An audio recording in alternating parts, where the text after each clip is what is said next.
આપણા શરીરની અંદર પણ 3 પ્રકારની પ્રકૃતિ છે.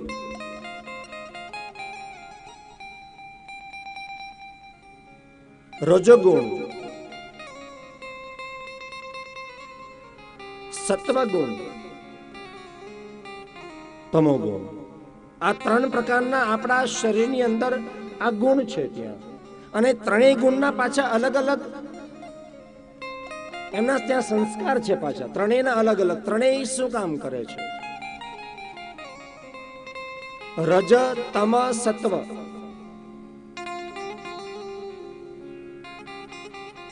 એ જ રીતે બ્રહ્મા, વિષ્ણુ, મહેશ,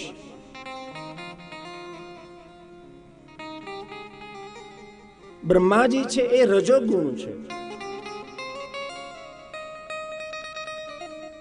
વિષ્ણુ ભગવાન છે એ સત્વગુણ છે. અને ભગવાન શિવ છે એ તમોગુણ છે પાછા.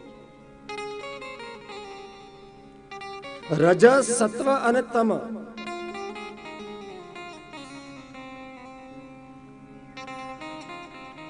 આ 3 પ્રકારના પાછા ફળ એના અલગ અલગ છે. ધ્યાન આપજો મેરે પ્યારે ભાઈ બહેન. ભગવાન શિવ બહુ ભોળામાં ભોળો દેવ છે, પણ તમો ગુણ વાળા છે ભગવાન મહાદેવ. ભગવાન શિવ જલ્દીથી ગુસ્સામાં આવી જાય. હા, જેટલા ભોળા પણ છે એટલા પાછા ભગવાન શિવ ગુસ્સે વાળા પણ બહુ છે.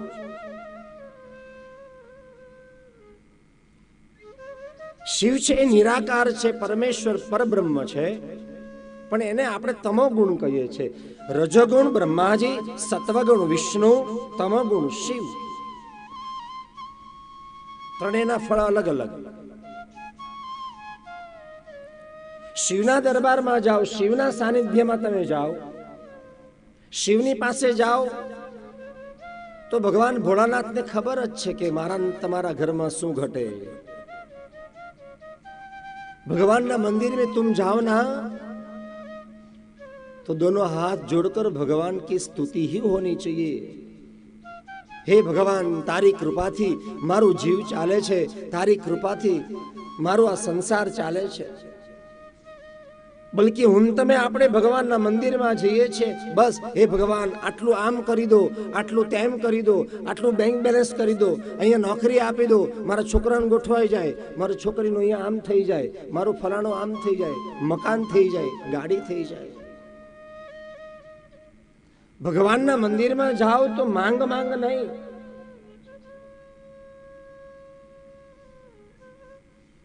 एक चोर चोरी करवा गयो भगवान शिवना मंदिर नी अंदर.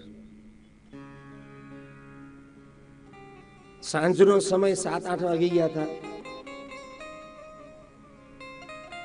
पुजारी जी 6 वागे भगवान नु भोलानाथ नु आरती पूजा करीने बारणा ने आम आगड़ियो, पण चोर 7-7:30 वागे आव्यो चोरी करवा.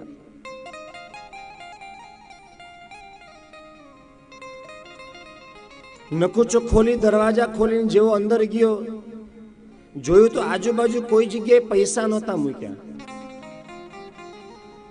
चोर विचार करे कि अहींया तो 1 रूपियो पण कोई जग्याए देखातो नथी. हूँ तो चोर छूं, हूँ तो अहींया मंदिर में चोरी करवा आव्यो छुं. मने एम के कोई जग्याए चोरी करवानो चांस नथी, पण चालो मंदिर में जईए, त्यां तो 5-50 रूपिया तो कोके मूक्या होय ने. चोर गयो मंदिर नी अंदर चोरी करवा माटे, पण कोई जग्याए पैसा न जोया. मेरे प्यारे भाई बहन, चोर विचार करे कि हूँ तो भिखारी पण भगवान भिखारी. मारी पासे तो नथी पण शिवनी पासे अहींया कांई नथी. आजूबाजू शोधखोळ खरी पण कोई जग्याए पैसा जोवा न मळ्या.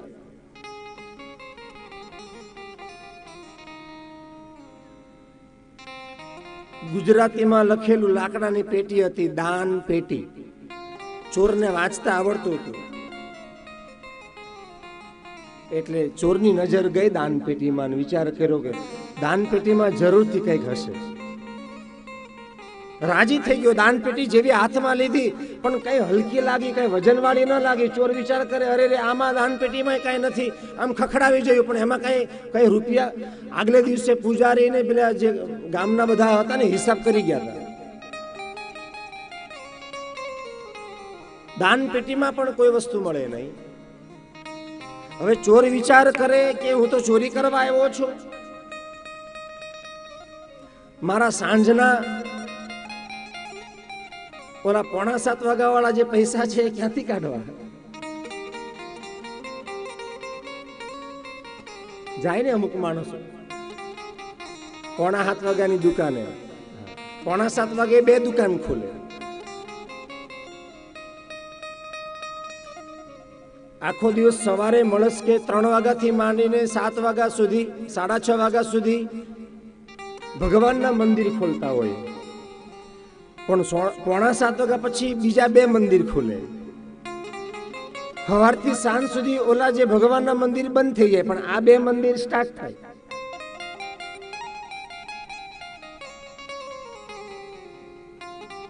બે મંદિર એટલે ખબર પડી ને તમને બધાને. 6:45 વાગ્યા વાળી એક ખાવું એ જે માંસાહાર ખાય એની વાત કરું છું, અને બીજું મંદિર ખુલે પીવું એ. અમુક માણસો બહુ પીતા હોય સાહેબ, બહુ પીતા હોય. શરાબ એ પાપ છે. જે કોઈ મનુષ્ય શરાબ પીસે એના જીવનમાંથી, એના હૃદયમાંથી ભગવાન નીકળી જાય છે.